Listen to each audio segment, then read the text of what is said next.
హ్యావ్యూర్స్ Pakistan India match అంటే చాలు world wide ఉన్నటువంటి క్రికెట్ ఫ్యాన్స్ అంతా కూడా టీవీలకు అతుక్కుపోతారు. ఈవెన్ వాళ్ళు ఎక్కడైనా క్లబ్బుల్లో ఉన్నా, పబ్బుల్లో ఉన్నా, ఇక్కడ రిసార్ట్స్లో ఉన్నా టీవీల ముందు అతుక్కుపోతారు. ఓకేనా? పెళ్ళి అండి లైఫ్లో ఒకసారి జరిగిద్ది, శుభకార్యం. మన అనుకున్న వాళ్ళు వస్తారు, బయట వాళ్ళు వస్తారు, కొత్త వాళ్ళు వస్తారు, పరిచయాలు పెంచుకోవచ్చు, అక్కడ అసలు ఏం జరిగితే మొత్తం చూడవచ్చు. అది శుభకార్యం. అక్కడ కూడా ఈ క్రికెట్ మ్యాచ్ సంబంధించి లైవ్ అంటూ పెద్ద స్క్రీన్ పెడితే వాళ్ళని ఏమనాలి? ఆల్రెడీ ఇప్పటికే ఇటువంటి ఓవర్ యాక్షన్ బ్యాచ్, సారీ ఏమైనా అనుకోండి, ఓవర్ యాక్షన్ అంటా నేను. మా పిల్లలు ఇంగ్లీష్ మీడియం చదువుతారు, వాళ్ళకి తెలుగు అంతగా రాదు అంటూ మాతృభాష తెలుగుగా ఉన్నటువంటి పిల్లలని అమ్మ భాషకు దూరం చేశారు. అమ్మని కూడా ఇప్పుడు చంపుతున్నారు. వాళ్ళు సైతం ఇంటికి వచ్చిన వారితో నమస్కారం అంటూ పలకరించడం లేదు. Hey, how are you, how do you do, where are you from?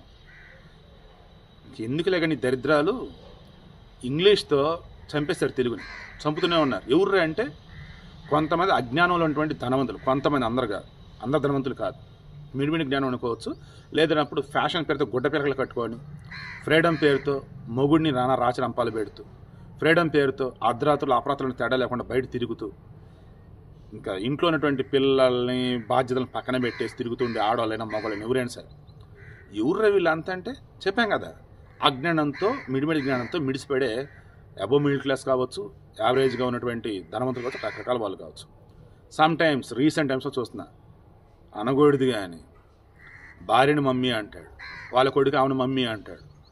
ఏందా అసలు ఆ పిలుపులు, ఏందా కథలు, ఏంద్రంటే దరిద్రం, ఎక్కడ అజ్ఞానం, అంధకారం, పులిని చూసి నాకు వాత పెట్టుకోవటం. సో ఇప్పుడు నేను చెప్పాల్సింది ఏంటంటే, ఈరోజు హైదరాబాద్లో ఎక్కడ నాకు తెలియదు, ఆ పెళ్లి వేడుక జరుగుతుంది. నేను మనస్ఫూర్తిగా వివాహం జరుపుకున్న జంటకి నా ఆశీస్సులు లైఫ్ లాంగ్ గొప్పగా ఉండాలా.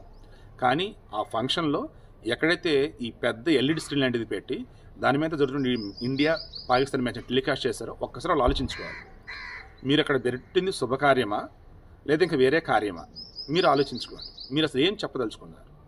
ఇప్పటికీ మన తెలుగు భాషకు సంబంధించి మనం పడుతున్న బాధలు చాలు. ఈ తెలుగు భాషకి ఈ తరం వాళ్ళు దూరం అవుతున్న విధానం చూసి అలా నడిపోతున్న నాలాంటి వాళ్ళ బాధలు ఒకసారి మీరు క్రాస్ చెక్ చేసుకోండి. ఎందుకంటే రీసెంట్ టైమ్స్లో సందర్భం ప్రతిసారి తెలుగుని బ్రతికించడం కోసం నా వంతు ఎఫర్ట్స్ని పెడుతూనే ఉన్నాను. ప్రపంచంలో అత్యంత వేగంగా అంతరించిపోతున్నటువంటి భాష కూడా మనది. మిగతా వాళ్ళు అంతేమో వాళ్ళ భాష వర్ధిల్లాలి అంటూ బ్రహ్మాండంగా సభలో సమాసాలు పెడితే మనం మాత్రం అమ్మ భాషను కాపాడుకుందాం, తెలుగు భాషను కాపాడుకుందాం చెప్పేసి అల్లలాడిపోతున్నాం. ఎంత దౌర్భాగ్యమో చూడండి. సో వీడియోకి ఇంటెన్షన్ ఏంటి? దయచేసి ఇక మీదట అన్న అక్కడ ఉన్నటువంటి కార్యక్రమం ఏంటి, శుభకార్యమా, శుభకార్యం సంబంధించి అక్కడ ఉండాలి.